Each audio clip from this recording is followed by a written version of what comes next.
And welcome to the Drink and Deconstruct podcast. I'm in a different location today, as you might notice. Recently, and by recently I mean like 2 days ago, got this bar built. So I am excited. I'm gonna make a drink with you guys and we'll just chat because this isn't gonna be a real episode. I gotta figure out. I'm gonna make an old fashioned. Did I say that? I think I said that. I'm gonna make an old fashioned. I gotta figure out what bourbon I want to use. We'll go with this whiskey ware double oaked sweetie. So you're supposed to use sugar cubes, I think, but that's not what I have. I don't know if this is the right way to make an old fashioned, but I did it once with a recipe and then just kind of stuck to this way ever since. So hopefully it is. Sugar. Can I just get a little spoonful? And then I actually will be right back because I gotta go put some water in it to muddle it with the sugar. Give me a sec. I don't know how much you're supposed to do, but I just do it till all of the sugar is wet. And then you muddle, and this part takes forever, or else the sugar, you can still taste the granules, which sucks. So the reason why I'm doing this is because last weekend I wasn't at home, so I wasn't able to film and upload for you guys on Sunday, and I will not be home this weekend either, and I have not finished that stupid ass book that I'm working on, so I have nothing for you guys. And instead of leaving you empty-handed, I figured I'd do a quick little thing like this. We could chit chat. Maybe all strips are done. I'm back. But I figured you and I could hang out and just, exist in the same space together. And we'll see how it works out for the channel. And I'm out of breath coming up those stairs. I am so out of shape. I'm trying. I have a Peloton. I bike 10 miles a day. Not a day, like twice or 3 times a week.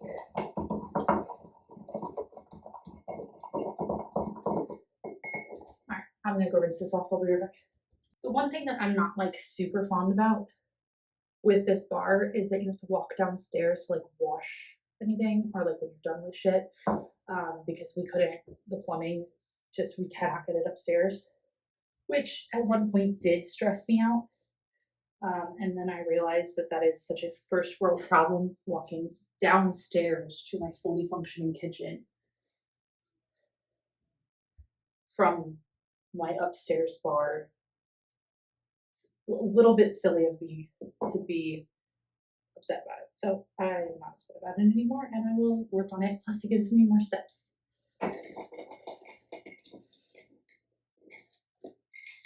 And I'll do ice and 2 splashes of bitters. This is weird, but I stir them around. Even though it's just ice. I don't know. I don't know if it's what you're supposed to do. This is what I do, and I like how it tastes.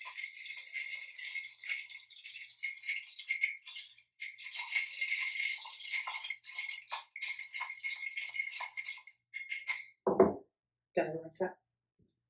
Not that we couldn't put plumbing up here. We couldn't do it in a budget we were happy with, and this isn't our forever home. So, and our contractor said everything here is removable. You could take it up and just patch up the floor because you put corkboard down and stuff. So that's, I don't know. First world problems, like I said, and then I do, because I cannot pour like sight pour, because this is the only alcohol I want to make, and all my other bourbon I just drink neat, so I just pour it into the glass. But I do 2 of these.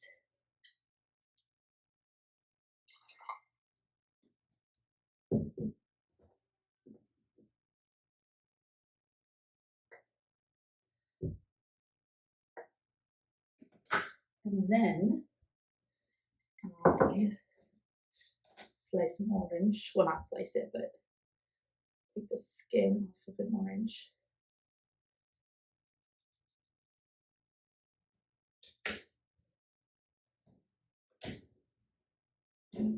We have a little beer fridge over here, which is nice too. And then I put that in the fridge. And then I put heat on the orange flame, or on the orange peel, because I have read or heard that it releases like the juices. I don't know if that's true. Like I said, I don't know what I'm doing. And then you squeeze it in.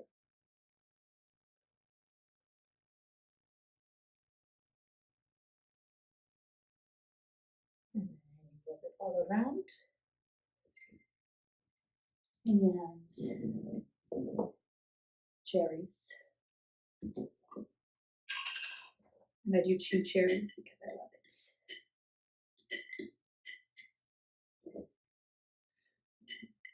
And I do a little bit of the cherry juice too, if I don't not get the juice in there.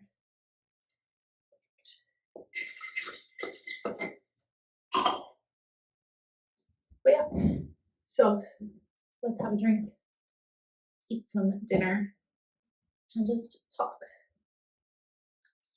So the reason that I missed last week is I was up in my hometown for my high school reunion, which was kind of lame, like overall. But me and my group of friends had a lot of fun. So we actually left at one point and went somewhere else.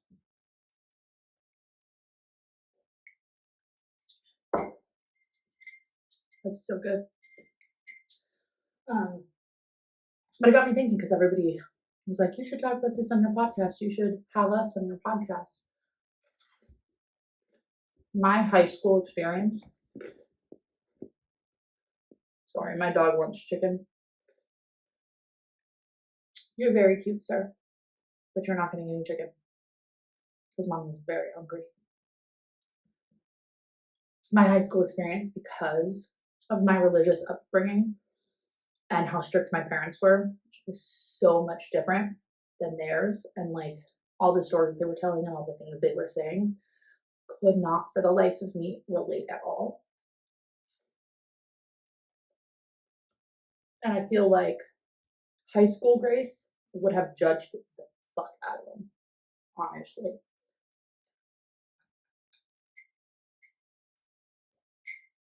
Like they were talking all about like the parties they went to and all the sex they had, which would have shocked high school Grace. Like obviously looking back now, I'm like, of course it happened. Like that's what teenagers do.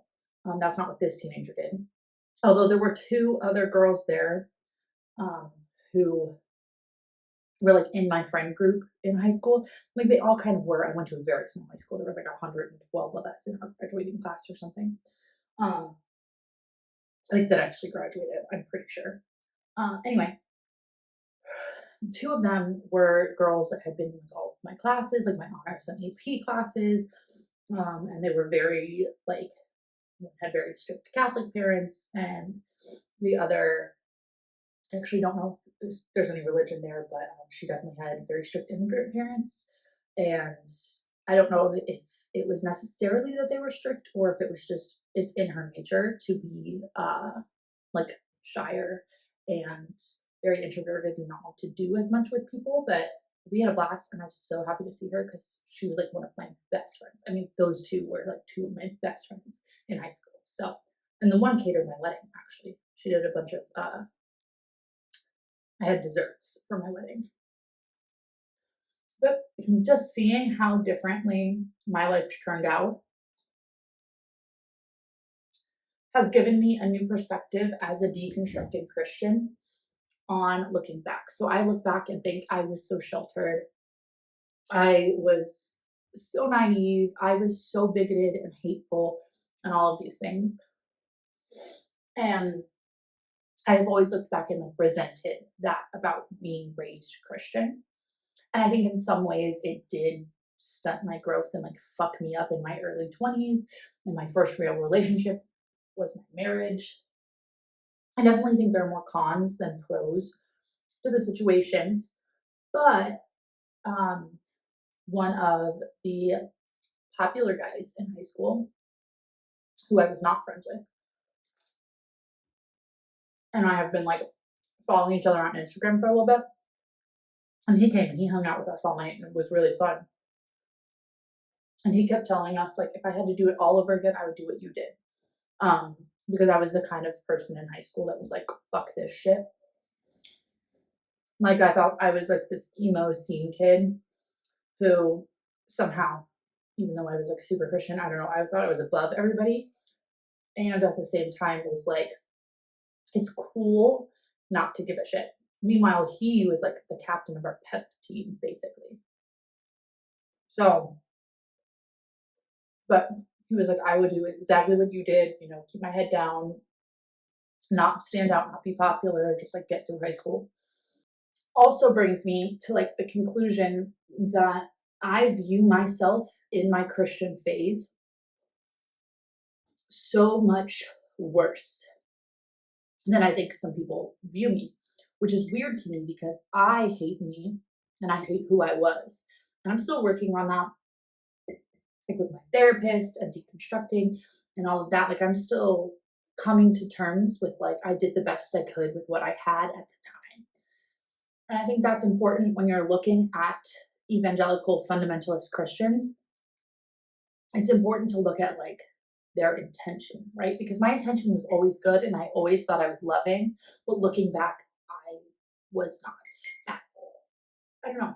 It makes me think because I'm struggling with a 2-year old to know whether or not I should like introduce religion.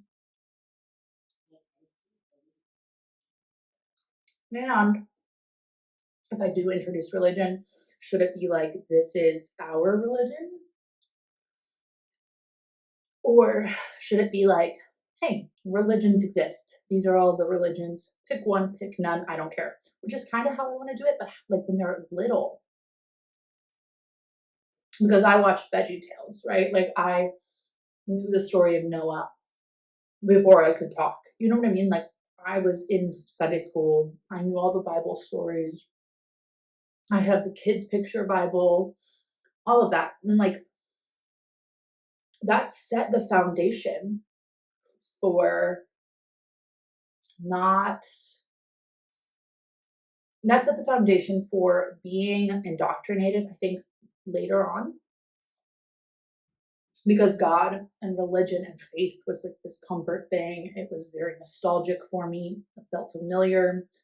You know, it's what I knew before my life turned to shit. And my life, I had a decent life growing up. Like I said, I have very strict parents, undiagnosed mental illness from a very young age, from 9 years old. So when I was depressed most of the time growing up, I clung to religion um, as like a means of, hey, my life before I was depressed, I was happy and I was happy and God was in my life and God makes you happy and that kind of stuff. And my friends in high school, who I thought had more freedom than I did, were either given that freedom because their parents straight up could not care, like if they lived or died, or like they were just so neglectful and that's like they filled the void of their unhappiness and their loneliness with like sex and boys and drugs. When I say drugs, I mean pot, but well, you know, probably just weed, I think. But talking to them and seeing like they were all just as deeply insecure as I was, and I just manifested it a little bit differently, makes me so worried for the relationship that my son will have with religion. And also leads me to realize that like you can have an unhealthy relationship with something that is healthy, right? Like if you say God is good and God is love and God is everything and I love God, you can have an unhealthy relationship with your relationship to God.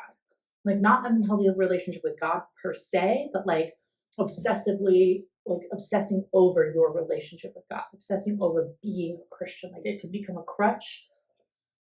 And like I know Christians try to say like it is your identity, but like it's not, and it shouldn't be, in my opinion. Like your identity is in Christ, not in being a Christian, if that makes sense. Maybe it's wild. Maybe I'll have some of them if they'll Zoom call me. I'll have like a little class reunion on my podcast. Hey, I mean, that would be fun. And I can ask some questions like about growing up and religion, because some of them say they are deconstructing. And like, if you had told me in high school that they were Christian, like, I wouldn't have believed you because I would have said that they were the wrong type of Christian, or they weren't as serious about it as I was. And I mean, high school, again, was 10 years ago. Well, 11 actually. It was 11 years ago. And I obviously like don't dwell in high school. I mean, there are some memories that, still trigger me from high school. I am working on them in therapy.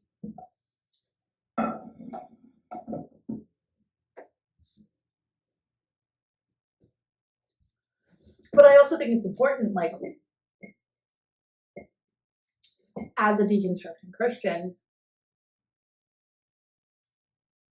to like give yourself grace in that, like, these people were like, you weren't that bad. I didn't hate you. I was just indifferent to you, which I'll take, honestly.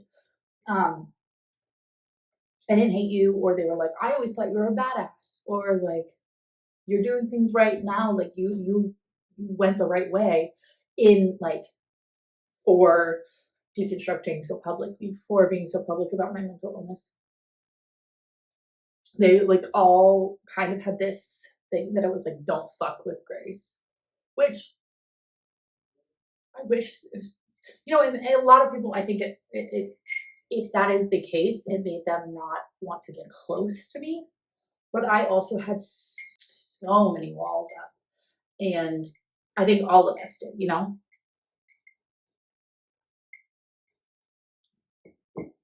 I really went into it trying to be like understanding to some people that maybe I didn't want to see. And luckily, there were only a couple people there that I didn't want to see, and I could avoid them all night, which was fantastic. But like,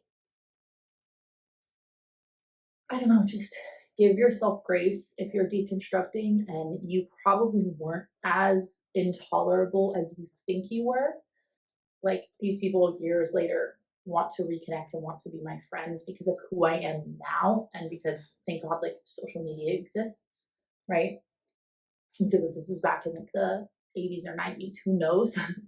Or even early 2000s. But thankfully, they see who I am and what I'm doing now with my life, and they are supportive and on board, and they're such sweet, kind people. And I just lived a much different experience than them. And coming to terms with that fact was hard, honestly. And it's like, I don't know if that I've still come to terms with it, but like, there is a part of you, if you grew up evangelical Christian, who didn't do anything. If you grew up the stereotypical good girl, which is a huge complex I have, right? Because I have a mouth on me. I have never once in my life had a poker face. You know what I am thinking just by looking at me. And it's like, I will roll my eyes at you. I will give you dirty looks. Half the time, I don't know I'm doing it, but it happens. I was always told that I was a bad kid and I was grounded literally for maybe 3/4 of my high school career. I say career, but my high school experience. I was grounded all the fucking time because I talked back, and because I, rolled my eyes and shit, which is disrespectful. I understand. But at the same time, like I didn't feel that I had the ability to have conversations with my parents. And I hope that, my son never experiences that where he can't communicate with me. And I also am so much more relaxed than my parents were. My parents didn't drink, and drinking was like demonic. They didn't, I don't think it was demonic, but they were like, hey, there's, we know too many people with like problems with alcohol, and the Bible says it's better to avoid it than to have problems with it, blah blah blah. Like, I get that. And I think my parents did the best that they could with what they had and the information they had. I think they broke generational curses from me. Like I definitely like, because when you're a generational curse cycle breaker, it's so fucking hard. And it seems like it's easy to build like resentment. And this is deconstructing, this is parenting. Like if you don't resonate with this conversation, please go watch another video, um, preferably of mine. But if not, no harm done. Like I want to build a community that wants to have these conversations with me. And if you don't, and that's not for you, if you've made it this far, please leave. I don't want you here. You don't want to be here. It doesn't make sense. But if you do care, thank you for staying. Please please subscribe if you haven't.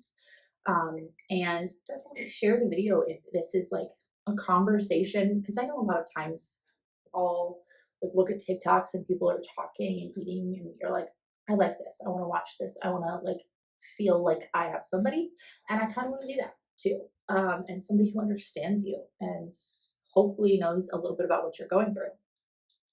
But backing up, because this is how my brain works. As out of order and fucked up as you think my like episodes are, try having a conversation with me. We will hit 6 other topics before I get to the point of the first topic. And that's just how it is. And either I love me for it or you hate it, and I don't care at this point because I can't fix it. Anyway, back to the reason I brought that up was my like the world and all of the school and everything saw me as this good girl who like couldn't be touched, like kind of like a narc, and I definitely was. And then my mom would continually tell me how bad I was, and I was the bad kid of my family. As the middle child, I was the bad one, and middle child syndrome is definitely a thing I have. And it is what it is. So my dad, who raised me, he was the oldest of 2, and then my mom was the baby of 3. So I don't think either one of them had like a middle child experience, obviously. And as a middle child, I refused to have. When I thought I was going to have more than one, I was like, I will have 2, or I will have 4. I will not have 3, because I won't do to my children what was done to me, or my middle will become my favorite, and then my other 2 kids will hate me. Sorry if you can hear my husband, he's gaming, because this is more open concept than even my office is. Because like literally, this is like where my foyer is. I have like a 2-story foyer. Anyway, so like reconciling who I was in high school was a bitch. I was too good and too Christian and too conservative for my peers, and I was too rebellious and too bad and too free spirited for my church leaders and my family. And so going through that in high school, I just kind of like closed everybody off.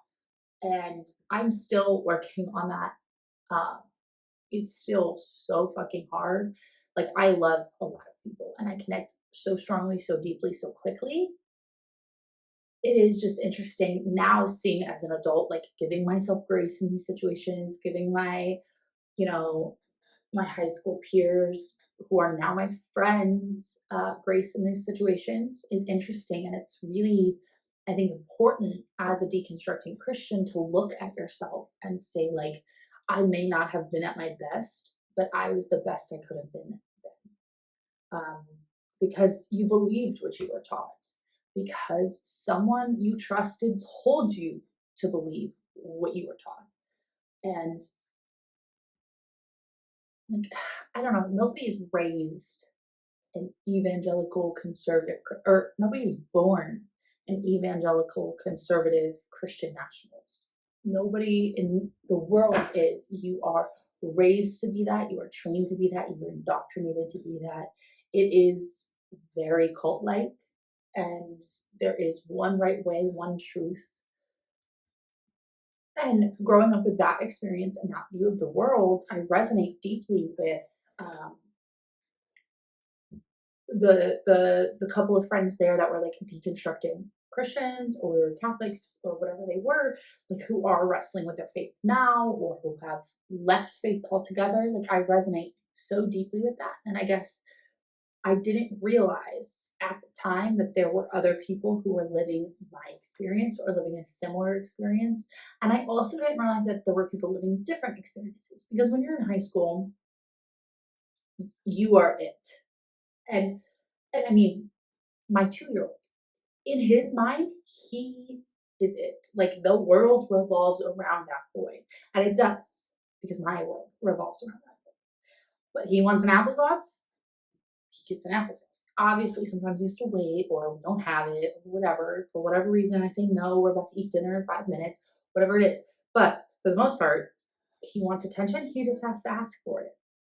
Because right now he is in a stage where I literally brought him into this world not knowing anything or anyone, couldn't speak, couldn't walk, couldn't open his eyes for a while there. Like I brought him into the world and he is now just learning that he is a person. He is now just learning he is autonomous. He has a little bit of freedom.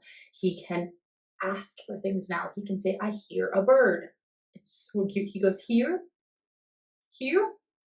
sound, bird, and like he's stringing sentences together and I can understand him better than ever. And so he thinks that the world revolves around him.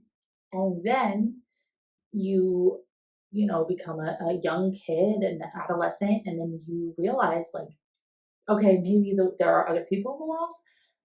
And then it still is like my family experiences, like you don't live outside of yourself in high school for the most part. At least I didn't. And if I had had some of the experiences that some of my like high school peers, now friends, have had, like they lived at other people's houses. They saw other people's struggles. And I had friends who told me their struggles, but I wasn't allowed out of my house half the time. So I didn't, and sleepovers, that's a thing. It's scary out there, and I don't know how I'll deal with that. I am perfectly fine being the sleepover house. I am perfectly fine being the fun house. That's all I want in life is for like my son's friends to like love this place, to have second parents if they need them, to have a brother in my son. Like I want that desperately for him because I didn't have that. I didn't have close friendships or safety like that. Like not safety. I was very safe growing up. My parents would never let anything happen to me. My parents handled my physical needs and my physical well-being so well. It was just the emotional well-being. And I think because neither of them really had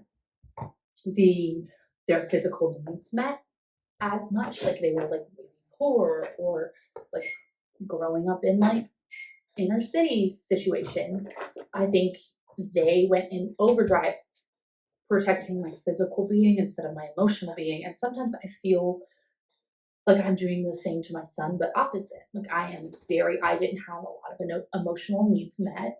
And so I am not taking it out on my son, but I am like helicoptering my son and I'm working on it. My therapist and I are like figuring out where's like a healthy attachment, right? Like where you have to let risky play happen. And which I'm fine with. My parents would be like, get down, get off of that, get out of that. And I'm like, if he falls, he comes running to me. But at the same time, it's like not letting him, instead of not letting him be frustrated, working through the frustration, figuring it out yourself, like those kind of things. My parents would be like, just figure it out. And then I just gave up on shit because I was like, I'd rather not try so I don't have to fail. Anyway, sorry.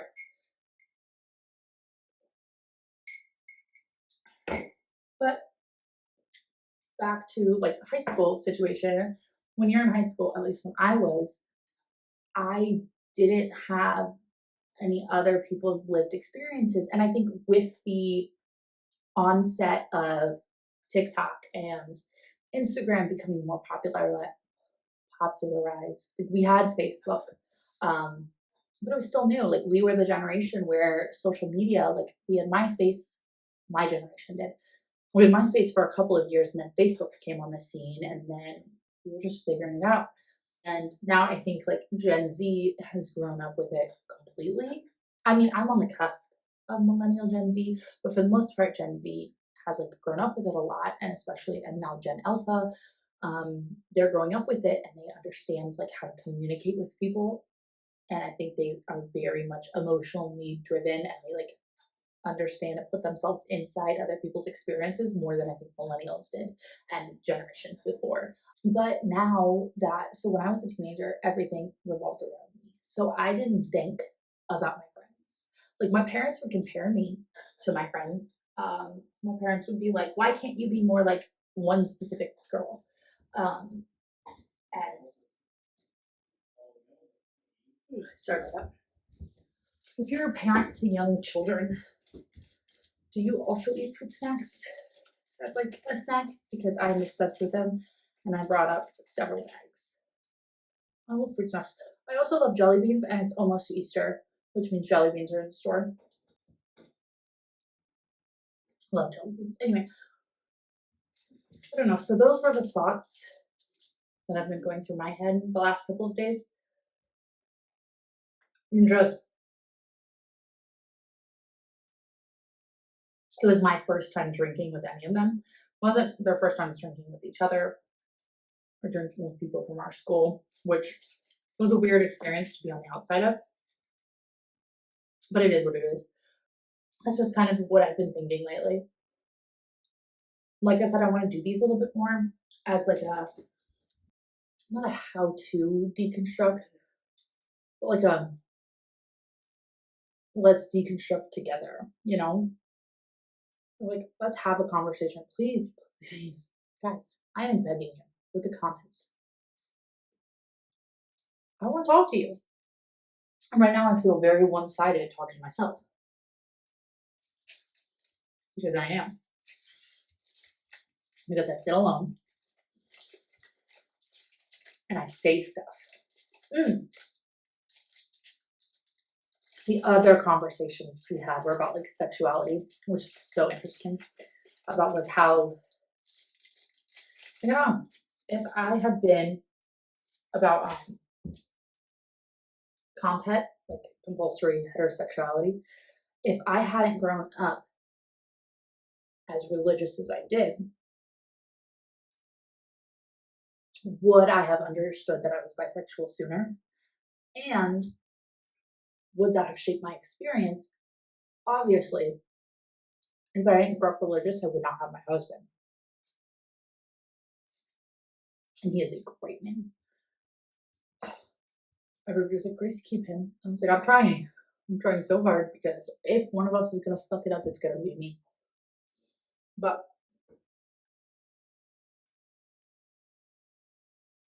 um, but I wouldn't have him because we met at a Christian college. So I wouldn't go to a Christian college if I didn't, or if I wasn't a Christian. So I think things happen for a reason. And does that mean I believe in God and His plan? I don't know. I don't know what that means. I don't know if it was just happy accidents and circumstances. I don't know if it was meant to be, if it was fate, destiny, whatever you want to call it. It looks out there. The dog found the trash. I don't know. It's so interesting to see like what my life could have been based on like the friends that I have now and like where my life is now. And it's so hard not to feel guilty for that. Sorry. I love food journals.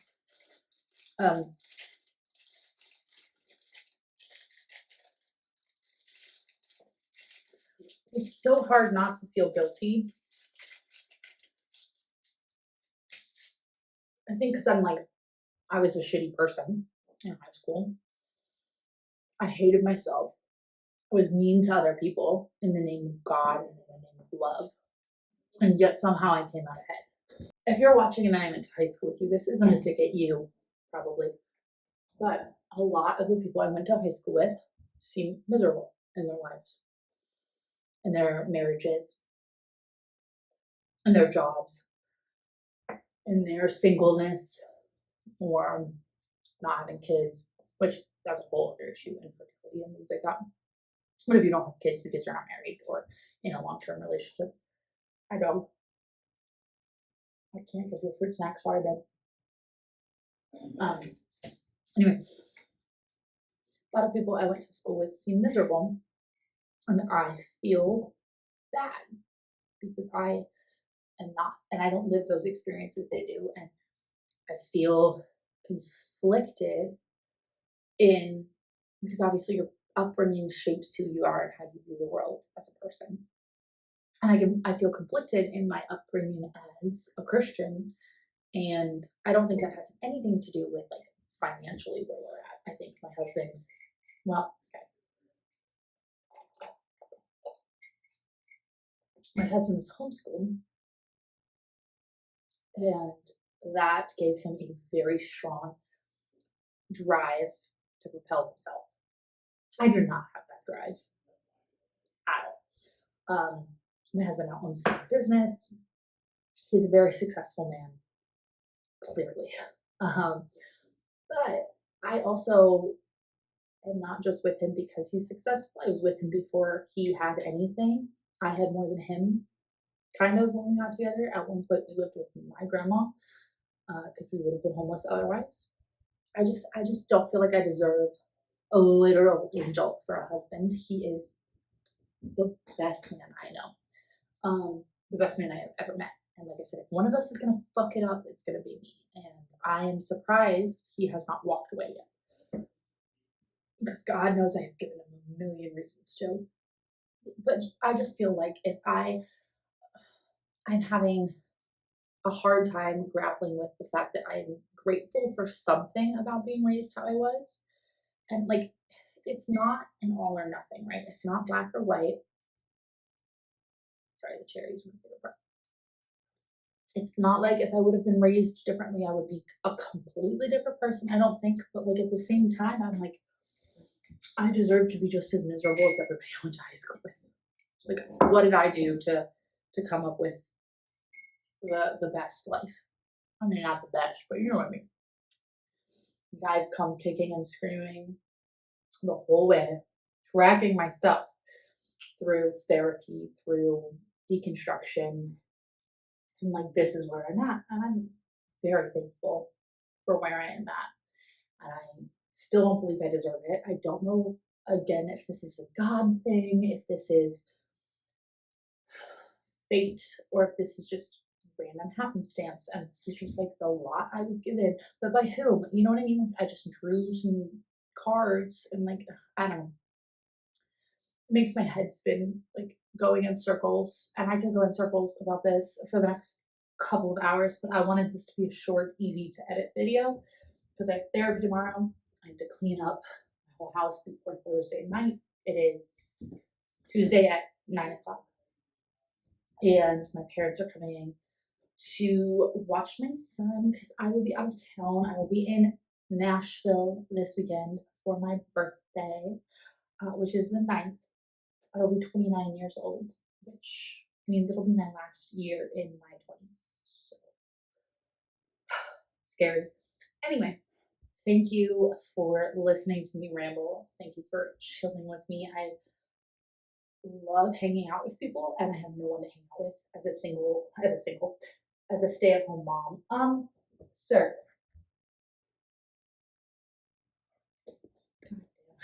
Dog. I love my dog. But I generally have no one to hang out with. So I want to do more of these. Let me know if you enjoyed this style of video. It's not really podcasty, or maybe it's more podcasty. I don't know, I was just rambling. But please let me know what you think of it. Please subscribe if you haven't already. Share this video with somebody who is going through something similar, who, it sounds like you could have had this conversation with them. Because hopefully I resonate with some people, and hopefully you'll want to come back. And if you do, let me know so I can do more of these, because these are easy and more fun for me than like researching and pulling shit up. I won't have to insert anything in the video. It'll be a quick and easy edit. I like this. So let me know.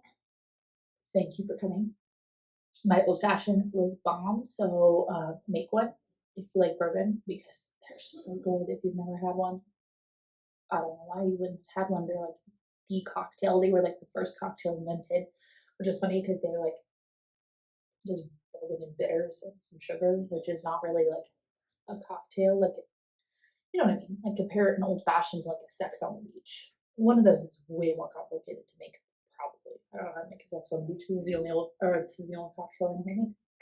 Anyway, thank you for hanging out with me. I appreciate you coming to chill.